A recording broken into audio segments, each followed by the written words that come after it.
الحمدللہ رب العالمین والصلاة والسلام علی سید المرسلین وعلی آلہ واصحابہ اجمعین۔ رب اشرح لی صدری ویسر لی امری واحلل عقدۃ من لسانی یفقہوا قولی۔ محترم حضرات، آج کا موضوع ہے ملکی صورتحال اور ہمارا لائحہ عمل۔ اس وقت ہمارا ملک ایک بہت نازک دور سے گزر رہا ہے اور ملک کے سامنے بہت شدید چیلنجز ہیں۔ آزادی کے بعد جس طرح سے اس ملک کا ایک دستور بنا اور اس ملک کی اپنی ایک خاص روایات ہیں جن کی پاسبانی کرتے ہوئے یہ ملک آگے بڑھ رہا تھا۔ یہاں رہنے والے مختلف مذاہب کے لوگ آپس میں مل جل کے رہتے رہے ہیں اور ان کے درمیان اچھے تعلقات رہے ہیں، خیر سگالی کے جذبات رہے ہیں اور ملک کی تعمیر اور ترقی میں سب مل جل کر کے حصہ لیتے رہے ہیں۔ لیکن ادھر چند برسوں سے جس طرح کی فضا بنی ہے اور جس طرح کی حکمرانی یہاں قائم ہوئی ہے، اس ملک کو ایک خاص ڈھرے پہ وہ لے جانا چاہتے ہیں اور ایک خاص نہج پہ چلانا چاہتے ہیں۔ اس کی وجہ سے بہت شدید خطرات اور بہت شدید چیلنجز ہیں جو اس وقت ہمارے ملک کے سامنے ہیں اور جن کو سب کو اس پر غور کرنا چاہیے اور اس کی روشنی میں اپنا لائحہ عمل بنانے کی کوشش کرنی چاہیے۔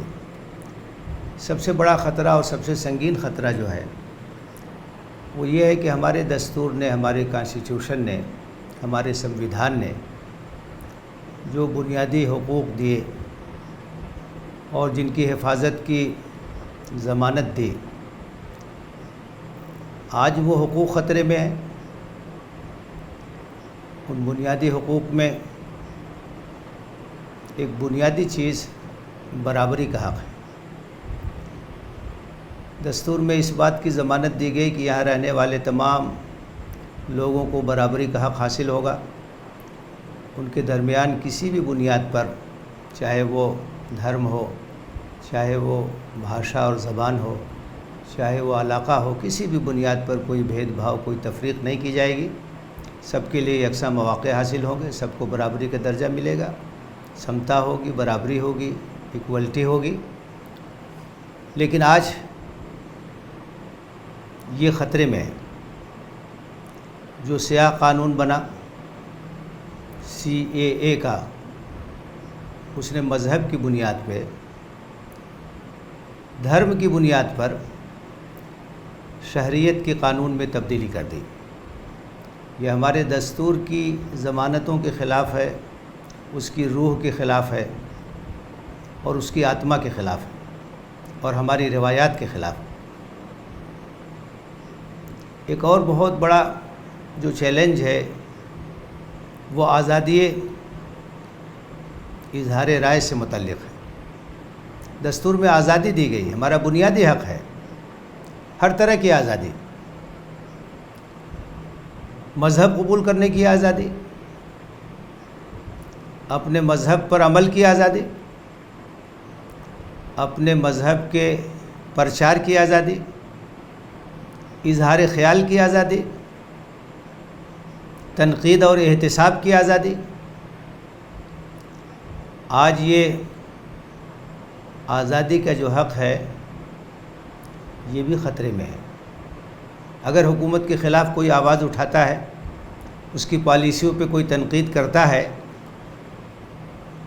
تو وہ نشانہ بنا لیا جاتا ہے، ٹارگٹ بن جاتا ہے اور اس کی آواز کو دبانے کی کوشش کی جاتی ہے۔ بہت سے ایسے صحافی جو اپنی ضمیر کی آواز پر اپنی آواز بلند کر رہے تھے، اپنے اس حق کا استعمال کر رہے تھے، ان کے ساتھ جو کچھ ہوا ہے سب لوگ اسے جانتے ہیں۔ ایسا لگتا ہے کہ جیسے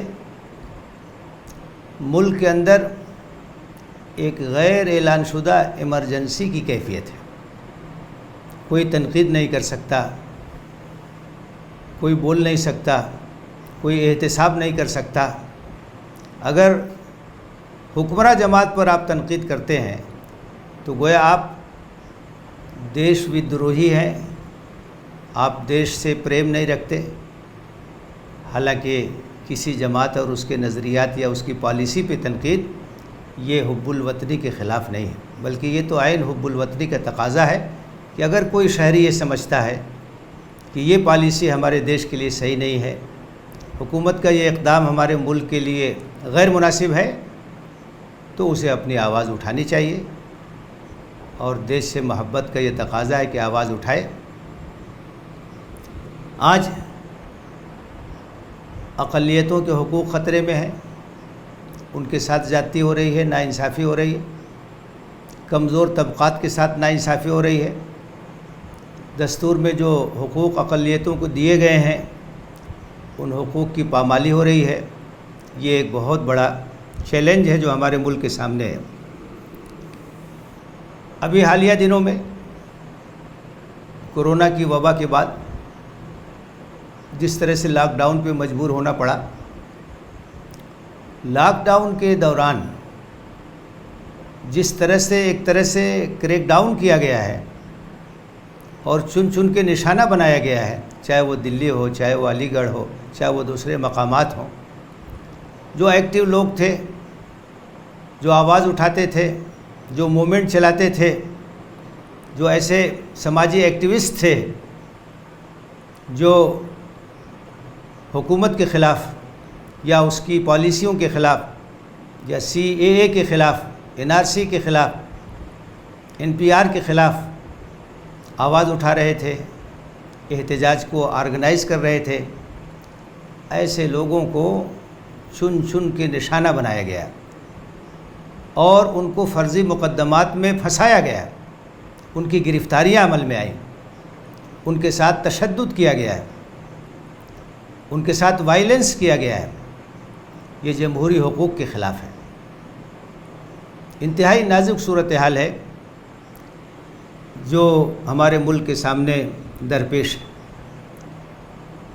حکومت کی پالیسی ایسا لگتی ہے کہ جیسے سرمایہ داروں کے حق میں ہے، پونجی پتیوں کے حق میں ہے،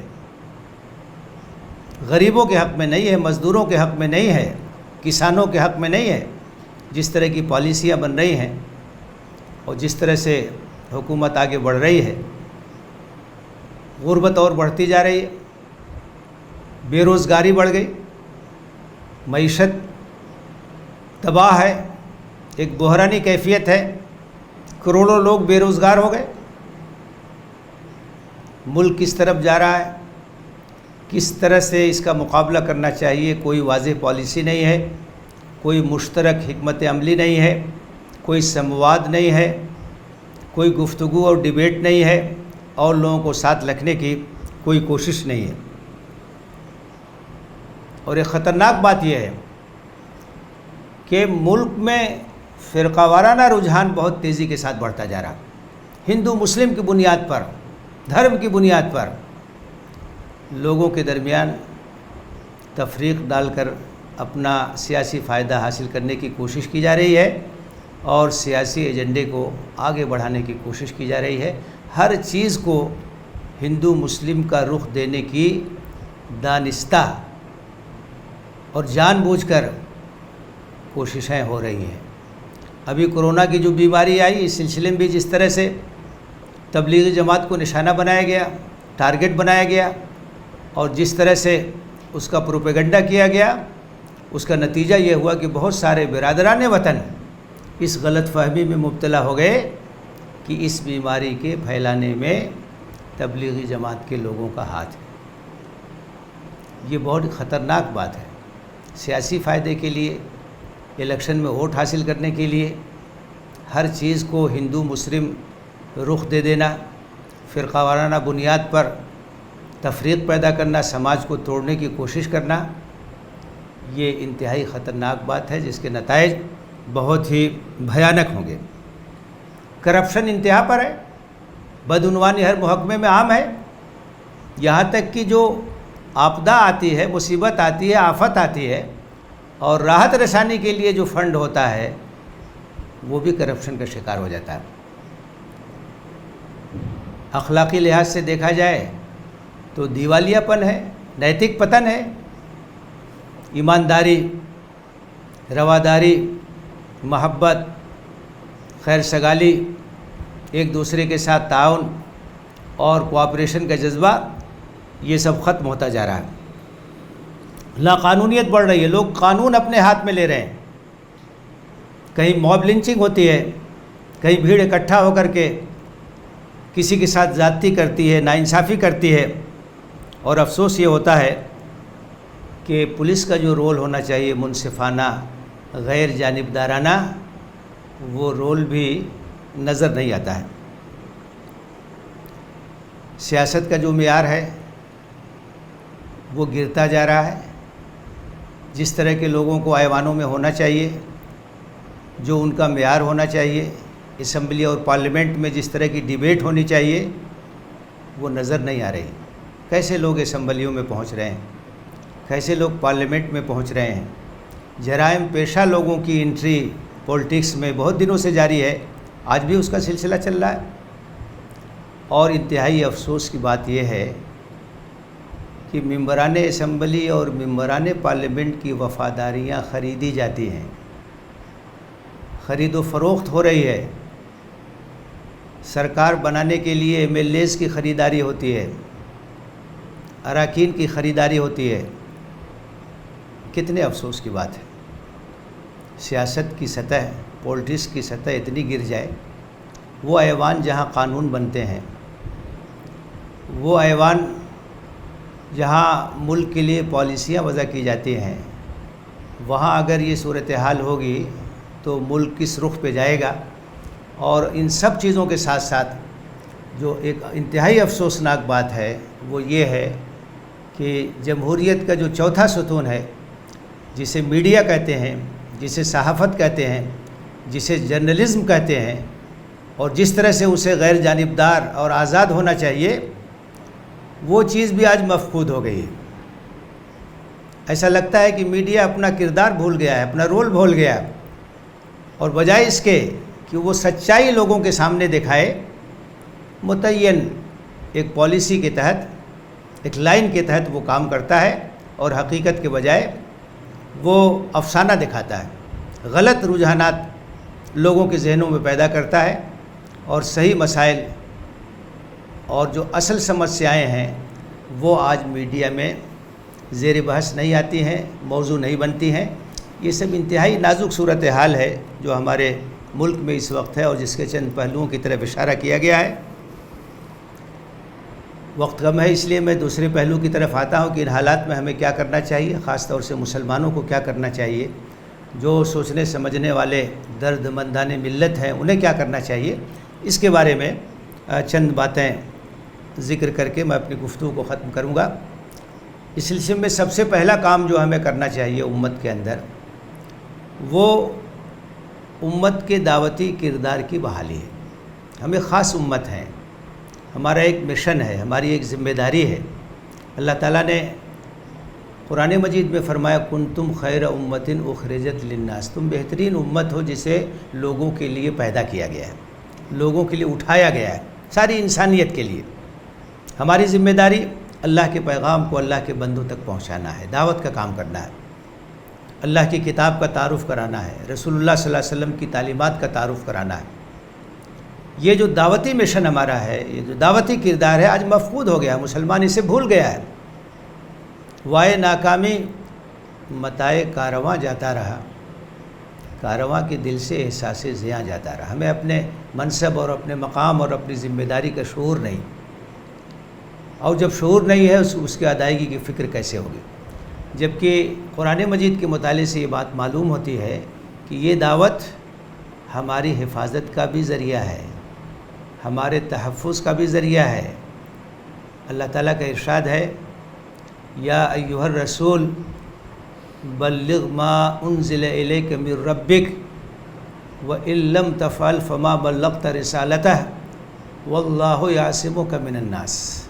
اے رسول، جو کچھ تمہارے رب کی جانب سے تم پر نازل کیا گیا اسے پہنچا دو، بلا کم و کاست پہنچا دو، اور اگر ایسا نہیں ہوگا تو رسالت کا حق نہیں ادا ہوگا۔ اور لوگوں کی پرواہ مت کرو، لوگوں سے تمہاری حفاظت اللہ کرے گا۔ اس کا مطلب کیا ہوا کہ تم اگر دعوت کا کام کرو گے تو اللہ تمہاری حفاظت کرے گا، اللہ تمہارا نگہبان ہوگا۔ تو یہ پہلا اور بنیادی کام ہے کہ امت کے اندر دعوتی کردار کو بحال کیا جائے اور اس ذمہ داری کا احساس ان کے اندر پیدا کیا جائے اور اس کے لیے ان کو منظم کیا جائے۔ دوسرا جو کام ہے وہ اہل وطن سے، برادران وطن سے روابط۔ ملک میں بہت سے ایسے لوگ ہیں جو کھلے ذہن کے ہیں، جن کے اندر فرقہ وارانہ جذبات نہیں ہیں، مذہبی تعصب نہیں ہے۔ ایسے لوگوں سے روابط بڑھانے کی ضرورت ہے اور ملک کو بچانے کے لیے ان کے ساتھ مل کر کے مشترک جد و جہد کی ضرورت ہے، ساتھ لے کر کے چلنے کی ضرورت ہے۔ یہ وقت کا تقاضا ہے، یہ حکمت عملی کا تقاضا ہے کہ ایسے تمام درد مند لوگوں کو، فکر مند لوگوں کو ساتھ لیا جائے، کسی بھی مذہب سے ان کا تعلق ہو۔ اور اس وقت ہمارے دستور کے سامنے، ہماری جمہوریت کے سامنے جو خطرات ہیں، ان خطرات کی سنگینی کو محسوس کرتے ہوئے مل جل کر کے جد و جہد کے لیے ان کو آمادہ کیا جائے۔ تیسرا کام جس پر ملت کو توجہ دینی چاہیے وہ خدمت خلق کا کام۔ انسانوں کی خدمت یہ ایک بہت اہم فریضہ ہے، اور انسانیت کی خدمت اللہ کا قرب حاصل کرنے کا ایک بہت بڑا ذریعہ ہے۔ اور اللہ کا شکر ہے کہ ابھی لاک ڈاؤن کے دوران جس طریقے سے مزدوروں کی منتقلی مختلف شہروں سے ہوئی اپنے وطن کی طرف، تو مسلمانوں نے مختلف مقامات پر لوگوں کی سیوا اور ان کی خدمت کا بہترین نمونہ قائم کیا، اعلیٰ نمونہ قائم کیا، اور اس کا اعتراف جو انصاف پسند غیر مسلم ہیں وہ بھی اس کا اعتراف کرتے ہیں۔ یہ ہمارا بہت اہم کردار ہے۔ ہمارے اندر انسانیت کا درد ہونا چاہیے، انسانوں کی خدمت کا جذبہ ہونا چاہیے۔ ہمارے رسول نے یہ تعلیم دی ہے کہ اگر کوئی پیٹ بھر کے کھانا کھائے، اس کا پڑوسی بھوکا ہے تو اس کا ایمان مکمل نہیں۔ تو لوگوں کی خدمت اور ان کے کام آنا یہ ہماری اسلامی تعلیمات کا بڑا اہم پہلو ہے، اور اس پر ہمیں پوری توجہ دینی چاہیے۔ اس کے ساتھ ساتھ اس بات کی شدید ضرورت ہے کہ ریاستی سطح پر، ملکی سطح پر، علاقائی سطح پر، ضلعی سطح پر، ہر جگہ لیگل سیل ہو۔ قانونی چارہ جوئی بہت ضروری ہے۔ بہت سی حرکتیں ایسی ہوتی ہیں جہاں قانونی چارہ جوئی کی ضرورت ہوتی ہے، منظم نہ ہونے کی وجہ سے یہ کام نہیں ہو پاتا ہے۔ ابھی جس طرح سے خواجہ معین الدین چشتی علیہ الرحمہ کی شان میں گستاخی کی گئی ہے، بہت سی مقامات پر اس سلسلے میں لیگل اقدام کیا گیا ہے، تو اس طرح سے ہمیں سرگرم ہونا چاہیے، ہر سطح پر قانونی سیل قائم کرنا چاہیے اور اچھے وکلاء کی خدمات حاصل کرنی چاہیے، مسلم غیر مسلم ہر طرح کے وکلاء، تاکہ قانونی لحاظ سے چارہ جوئی میں کہیں کمی نہ رہے اور بروقت کارروائی ہو۔ اس کے ساتھ ساتھ اس پر بھی توجہ دینی چاہیے کہ جو میڈیا ہے وہ اپنا رول ادا نہیں کر رہا، ہم الٹرنیٹ کیا کر سکتے ہیں، سوشل میڈیا کا استعمال کس طرح سے کر سکتے ہیں، اور بھی جو میڈیا کے مختلف گوشے ہیں ان کو ہم اپنی مرکز توجہ بنا کے کس طرح سے جو اصل رول ہے میڈیا کا اس کو ادا کرنے کی کوشش کر سکتے ہیں، اس پر ہمیں توجہ دینی چاہیے تاکہ اہل وطن کے سامنے جو صحیح صورتحال ہے وہ آ سکے۔ اسی کے ساتھ ساتھ اس بات پر بھی توجہ دینی چاہیے کہ سیاسی حیثیت سے ہمارے اندر طاقت ہو۔ جس قوم کے اندر جمہوریت میں سیاسی طاقت اور قیادت نہیں ہوتی ہے، اس کے حقوق کی حفاظت نہیں ہو سکتی ہے۔ بحیثیت امت مسلمہ ہماری یہ ذمہ داری ہے کہ ہم انصاف کے لیے جد و جہد کریں، جسٹس کے لیے جد و جہد کریں، نیائے کے لیے، نیائے کے استھاپنا کے لیے جد و جہد کریں، اور اس کے لیے ضروری ہے کہ ہمارے پاس سیاسی طاقت ہو۔ سیاسی طاقت کے بغیر اس طرح کے خواب شرمندہ تعبیر نہیں ہو سکتے ہیں۔ تو یہ بہت ہی ضروری ہے کہ ہم ایسے لوگوں کو، ہم خیال لوگوں کو ساتھ لے کر کے ایک مضبوط اور طاقتور سیاسی الٹرنیٹ بنانے کی کوشش کریں۔ اس کے ساتھ اس بات کی بھی ضرورت ہے کہ ہم اپنے سماج کو، اپنے معاشرے کو ماڈل بنائیں، نمونہ بنائیں، اس کی اصلاح کریں۔ جو کمزوریاں ہیں ایمانی لحاظ سے، عملی لحاظ سے، اخلاقی لحاظ سے، ان کمزوریوں کو دور کرنے کی کوشش کریں، ہمارا سماج ایک ماڈل سماج کی حیثیت سے لوگوں کے سامنے آ سکے، اصلاح معاشرہ کا کام بڑے پیمانے پر ہو، اس کی طرف ہمیں توجہ دینی چاہیے۔ نوجوانوں پر خاص توجہ کی ضرورت ہے، کیونکہ نوجوان ہماری طاقت ہیں، ہماری قوت ہے، ہمارا مستقبل ہے، ہمارا فیوچر ہے، ہمارا بھوشیہ ہے۔ ان نوجوانوں کو بے سمتی سے بچانا، ان کو صحیح رخ دینا، صحیح راستے پر ان کو چلانا، ان کی توانائی کو تعمیری کاموں میں لگانا، یہ بہت ضروری ہے، کیونکہ نوجوان کسی قوم کی ریڑھ کی ہڈی ہوتے ہیں، اس کی بہت بڑی طاقت ہوتے ہیں، اور نوجوانوں کو صحیح رخ پہ لگا دیا گیا تو ان کے ذریعے سے بہت بڑا کام انجام دیا جا سکتا ہے۔ اسی طرح سے خواتین کا بہت بڑا حصہ ہے سماج کی تشکیل میں، خاندان کی تعمیر میں، نئی نسل کی تربیت میں۔